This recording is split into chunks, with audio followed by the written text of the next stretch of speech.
Okay, welcome to the PK podcast. I'm Logan. I'm Mike. And this is our inaugural episode, so let's get right into it. We're going to talk about the Chicago Blackhawks today, and some pretty interesting things happened All right, past couple days. Which one do you want to start with? Let's start with the... Signings? Yeah, let's right. start with the signings. Which here. one do you want to go? You want to go coach or player? Let's go Mr. Ulf Samuelsson. Ulf Samuelsson. So, Hawks signed Ulf Samuelsson to replace Mike Kitchen. Kitch was in the head of special teams for the Hawks, which was, I would say, below par. Definitely below par. Mm-hmm. It was hit and miss every other year. It seemed like they either had like a decent power play. One year they had a fantastic penalty kill, but this year both special teams they were pretty bad. So, and having a poor postseason led to the release of Kitch, and they're bringing in Ulf Samuelsson, a Quenneville guy. I believe Quenneville and Ulf. That's a weird way to say. It's just a weird name to say. They were both teammates at Hartford, so there's a connection there. So I'm guessing he'll be in charge of special teams, and I guess that's it. There's not really too much to talk about an assistant coach. He was the head coach for the Charlotte Checkers, which is the Carolina Hurricanes AHL affiliate. Pretty successful there, so hopefully that's a good hire by the front office.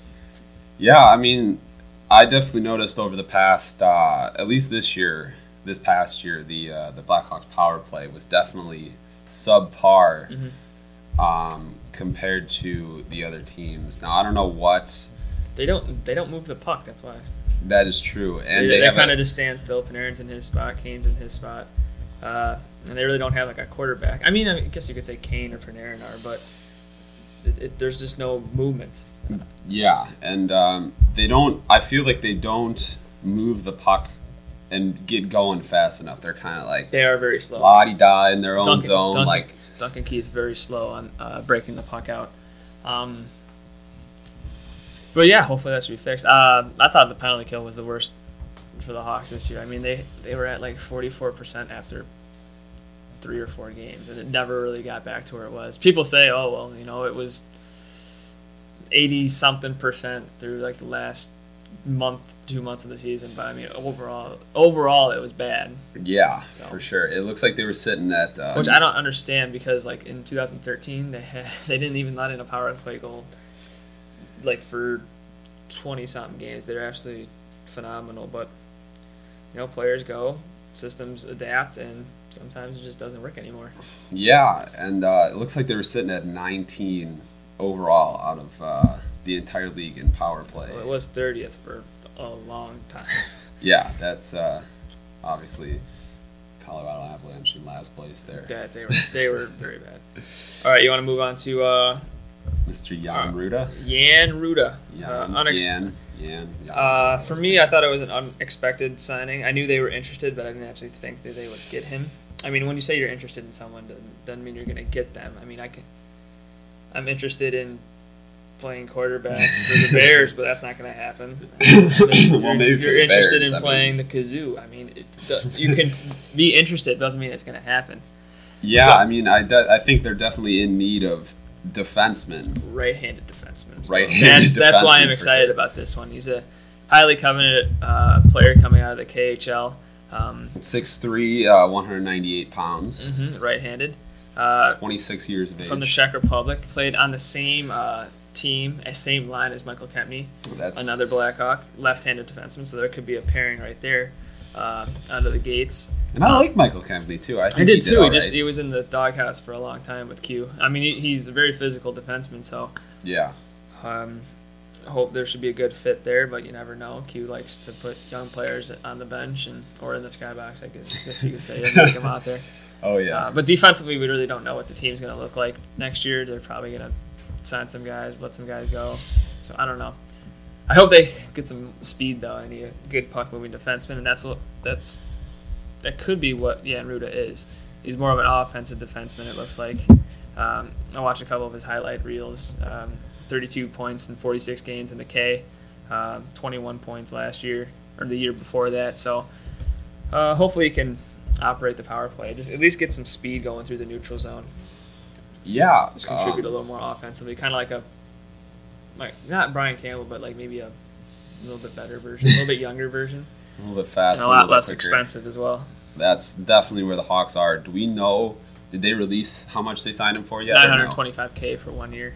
I mean, that's not bad, and it's an entry level deal. Yeah, and they need to sign some cheaper guys, obviously, because they have to. Still over the cap. $4.5 million over the cap.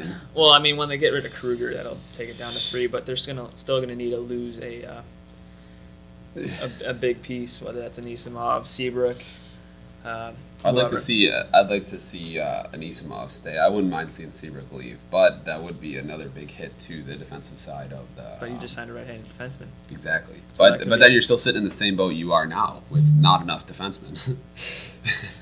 That's true, but I think Seabrook, you're going to see his performance decline over the next couple of years, and especially at $6.8 million per season. I mean, I don't think he's a $6.8 million player. He's not, but Bowman signed him to that. So, is that? I read an article that like each GM, has their downfalls, and though Stan's good at working the cap, his downfall is contracts. He signs some bad ones. Yes.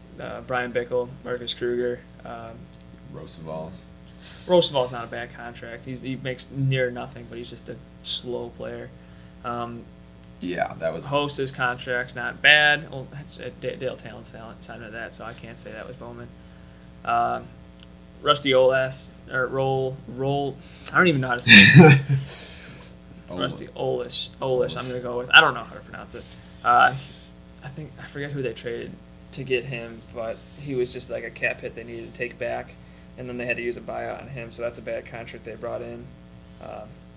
And when you sign those bad contracts, you got to get rid of good players to take, like a Tavo, and then now a TVR with Kruger. Yeah. Do you want to get into that? Yeah, sure. So it looks like that the Hawks are going to try and strike a deal with the Vegas Knights ahead of the expansion draft. I think they already have a deal in place. They're just not going to announce it till next week after the final's over. Yeah. It's going to be before the expansion draft. Kruger and TBR are going to be Knights. Yeah. So let's. So it looks like that the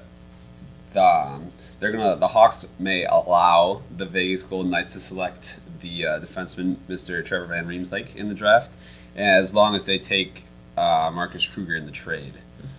Can you read that again? Can you pick one word out of there that just strikes you?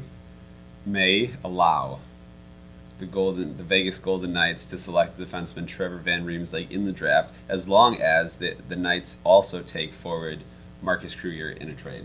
Allow. I know. I like. They may allow the Vegas Golden Knights. So that's like. A lot of GMs are probably calling George McPhee, be like, "Come on, just take this player." The Hawks are just like, they'll just allow you to take. We'll allow you to take him. I think they're overestimating how good or bad TVR is. I'm surprised they're so eager to get rid of him. I would think that since he's a young right-handed defenseman, been in the system for a while, they would want to keep a player like that because they have no one to replace him with. Yeah, for sure, and they're gonna probably get rid of Van Riemsdyk. They will. It's for certain. He's not back. Right. So that's another. It would be nice to think that he'd be back, but realistically, he's pretty much gone already. Yeah, but that's another defenseman hit that we're gonna lose. And we don't have anyone to replace him. I think the next. You have Forsling, Kempney, Hjalmarsson, Keith, all left-handed defensemen. Too many. And it's in the system. I think the next best defensive prospect would be Ville Polka Dots. Polka Dots, yeah. But he's so slow that I don't think he's not a good enough skater to make the NHL. So so let's. So I think they're stuck on him. So on that, let's talk about Darren Radish. I saw Hawks once again are interested in signing Darren Radish. He went undrafted in the CHL 3 years in a row. I think at the time he went from like 5'11", 160 pounds to what he is now, 6'1", 185 pounds. Right-handed defenseman. really good offensive defenseman, but there's only offense in the OHL. So It looks like he's played the last 4 seasons with the Erie Otters. But look at those points: 81 points, 62 games, 40 points in 66. Just know those stats are a little inflated because of the league they're playing in. The Offensive Hockey League, in your words. Yes. Yes. I don't think they'll sign him, but then again, I said the same thing about Jan Ruta. So if they get him, fantastic. If he probably won't play NHL hockey with the Blackhawks if they were to get him. Probably need a little more seasoning down in the A, but it'd be a nice player for them to pick up for sure. Oh, yeah, for sure. I mean, they're definitely in need. I know I said this before. They're definitely in need of defensemen, and a right-handed defenseman would be a good pickup in addition to Jan Ruta. He's 21 years old. He would be on an entry-level deal. Nice cheap contract. Years would be maybe 2 to 3. I don't know how it works. I know certain players, depending on how old they are, determines how long the contract can be. That's why when they signed John Hayden, Yeah. it could only be a 2-year deal because of how old he was at the time. So it's nice to get those young players under contract early, so then their contract could be longer in term. But I heard that a lot of the Canadian teams are highly interested in him. Darren Radish? Yeah, Okay. Darren Radish. I know his brother, I forget what team he plays for, but he's a good defenseman. He played for the Otters too, I believe. So it says they're interested, but... Yeah. All right, well, that does it for our inaugural episode of the PK Podcast. I'm Logan. I'm Mike. Make sure you smash that like button. Give him a big thumbs up. Smash that like button. What else do the kids on YouTube say? I don't know. Hit that subscribe button. Subscribe, comment, links are all in the that description. Stuff. You know that. There's no links. There's no links, I know. We're not good enough for links. All right. All right. Peace out.